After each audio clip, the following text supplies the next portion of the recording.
It's my pleasure to present our paper titled Exploring the Unchartered Space of Container Registry Typosquatting. My name is Guannan, and I'm the first author of the paper. So, container registry allows developers to publish, maintain, and manage image in a centralized location. There are two types of container registries. Public registry, such as Docker Hub and FQID.io, offers free and unlimited storage for publicly accessible images. Users can download images from public registry free of charge and without the need of any authentication. Another type of container registry is private registry, offered by companies such as Google, Amazon, and IBM. So in private registry, image modification, download are authorized only by the account owner, and the account owners are charged based on the storage and network usage of the private registry. Image in private registry can also be made public, which means that user can download image hosted even in private registry without the need of any authentication. So to uniquely identify an image, we adopt container image FQID, or fully qualified image identification. So FQID takes the format of registry name / username / image name. To download an image, user can issue a Docker pull command from the command line interface or the from statement in Docker file. Both methods requires users to manually type the FQID in order to download their desired image.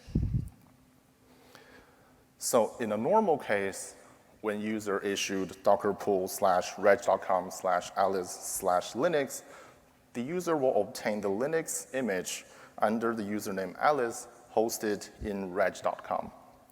However, what if the user mistyped the username in the FQID? What if the user misinterpret the L in Alice as 1 and instead issue docker pull reg.com/a1ice/linux? In this case, the user will download the image Linux under the username a1ice hosted in reg.com. And if this Linux image is malicious, it can bring vulnerability to the user's system. Another case is that if user issued docker pull reg.gg.com/alice/linux, then the user will obtain the Linux image under Alice, but hosted in reg.gg.com.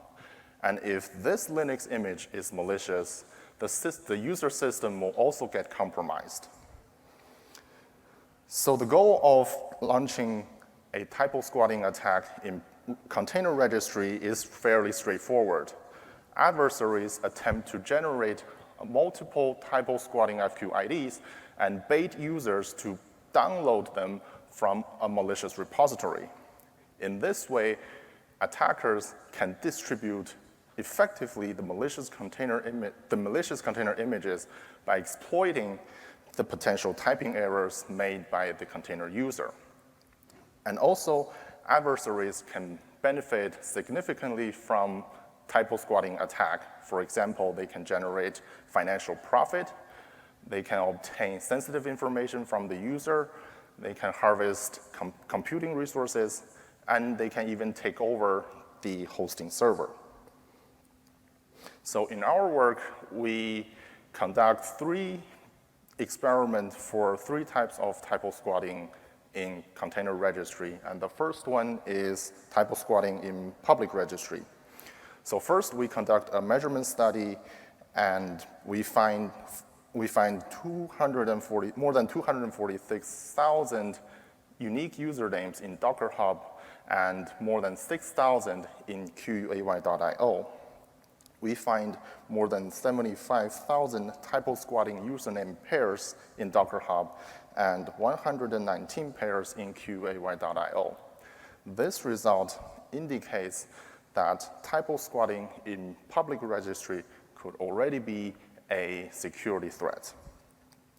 Further, we conduct a proof of concept exploitation, which lasts 210 days. We target 10 existing Docker Hub usernames, and we generate 100 typosquatting usernames. In total, we upload 4,787 images on Docker Hub with typosquatting FQIDs. At the end of our experiment, we attract 40,009 total pull counts. So the cumulative pull counts show in this line. This line shows a linear increase trend, which means that the occurrence of mistyping FQID is random. We also find 37 most popular images attract more than 10,000 pull counts, with the largest pull counts of 1,094. Also, 80% images have pull counts of less than 10, but in total, they attract more than 21,000 pull counts. This indicates that popular images are more suitable for typosquatting attack, while less popular images might still get downloaded because of typing errors.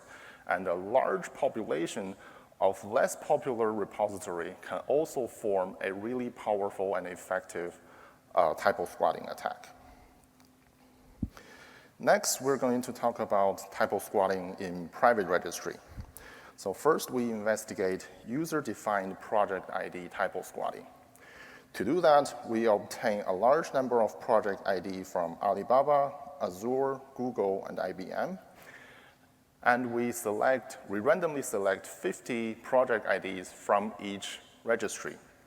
We generate the full list of DL1 typosquatting, and we find that more than 90% of them are available for registration.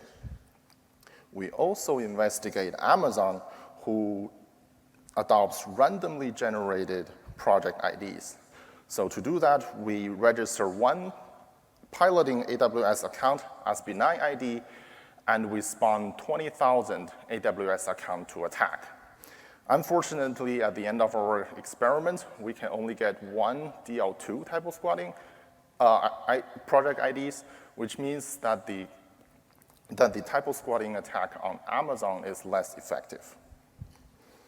So similar to the public registry, we also conduct a proof of concept experiment, which lasts 60 days. We target on the official image provided by Google, and we select 10 images.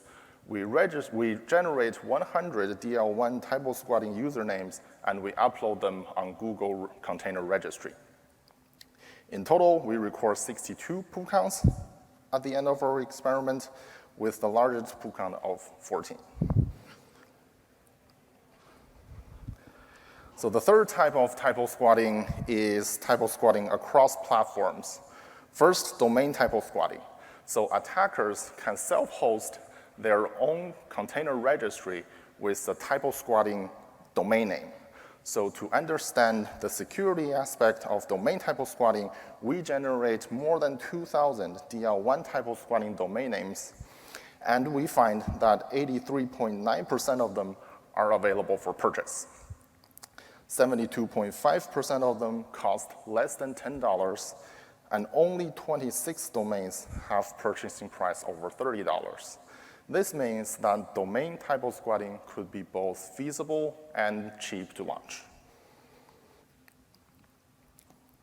Next, we're investigating missing hostname attack. This is not strictly speaking a typosquatting attack, but the idea is similar. So by default, hostnames can be omitted if the container image is hosted in Docker Hub. And users who forget to include the hostname when downloading image can accidentally get an unwanted image from Docker Hub instead of their desired registry.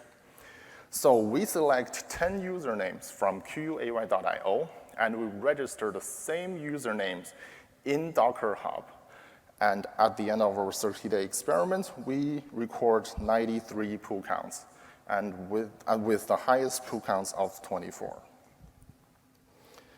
So finally, we propose a mitigation tool called Crystal to defend against container registry typosquatting. The Crystal mainly consists of 3 components: the FQID analyzer, takes the user's download command and extract the host name, username, and image name from the user command. Then it goes to the alternative finder where the system will search all the FQIDs in the registry to find the similar one, and the result will fed into the result presenter. The result presenter will show all the alternative FQIDs to the user, which gives the user an option to continue or abort the download. A similar structure can also be implemented on the registry side to allow or disallow account registration. For example, if the user wants to register a username Alice, our system can identify all the similar FQIDs that already exist in the registry, so the registry will have the options to allow or deny the account registration. Unfortunately, since we're running out of time, I don't have the evaluation result for our Crystal tool, and you can find those data in our paper. So in conclusion, our work studies the container registry typosquatting. Several takeaways. Users indeed make typing errors when downloading container images, and a large amount of typosquatting usernames, project IDs, and domain names are currently available for purchase. This poses a realistic security threat to the container registry. We also propose a mitigation tool called Crystal to assist container registries to discover potential typosquatting FQIDs and also alert users about potential typing errors. Crystal could achieve a high detection accuracy of more than 97.5% with low overhead. So with that concludes my presentation. And the QR code on the left-hand side is our paper in USENIX website, and the right-hand side is my personal website.